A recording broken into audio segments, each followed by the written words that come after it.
The man in room 306 PART the refusal. Mercy Ridge Medical Center, North Carolina. A place where the smell of antiseptic was stronger than the scent of compassion. It was 2:14 a.m. when the emergency room doors swung open with a bang. EMS rushed in a man in his late 30s, tall, muscular, bleeding from a deep gash across his chest. His ID had been lost during the accident, and his phone screen was shattered beyond use. The only clue to his identity was a worn chain with a cross around his neck. Nurse Laura Keegan, 42, took one look and frowned. "Ain't got no ID?" "Typical," she muttered under her breath. The charge nurse glanced up. "Laura, he's bleeding. We need to stabilize him. I got 3 other patients, all taxpayers with insurance. Someone else can handle this one." The ER doctor on call, a young resident still learning the dance of diplomacy, and power didn't protest. Laura was a senior nurse. What she said usually went the man's wound was cleaned by an intern.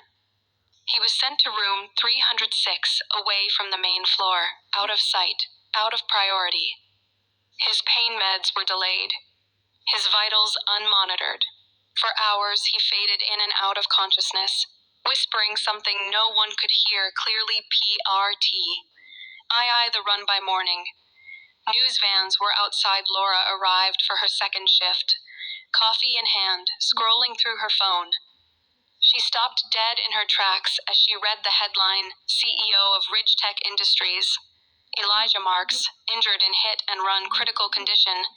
She dropped her cup. It shattered across the linoleum floor. "Elijah Marks," she whispered.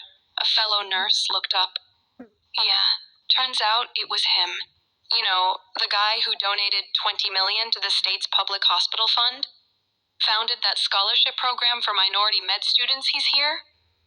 Laura asked, panic rising in her voice room. 306. Laura felt the color drain from her face. She remembered her refusal.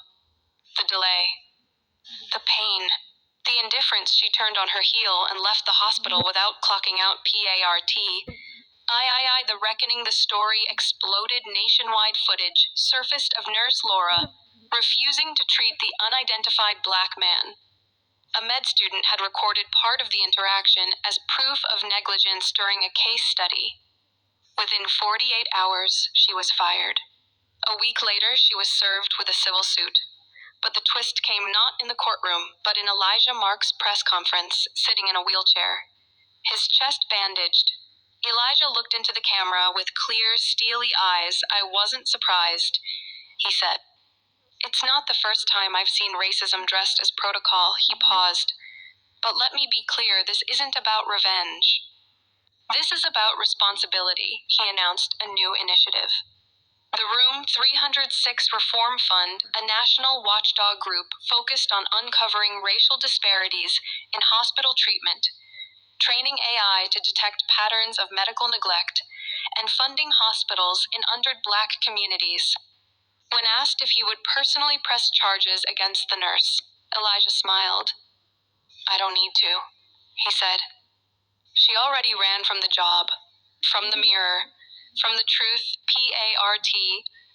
The echo. Laura relocated, changed her name, tried to vanish into a quieter life, but every job application was met with whispers. Her face had become a symbol not of villainy, but of a system too long protected by silence. Meanwhile, Room 306 became a symbol of change. Across the country, hospitals began reviewing their ER triage procedures. Stories poured in from patients who were once ignored, but now heard. Racism in medicine, once a shadowed rumor, now had a name, a room number, and a reckoning. EPILOGUE. Years later, a young black nurse walked past room 306 at Mercy Ridge. She paused, ran her fingers along the doorframe, and whispered, "We see you now."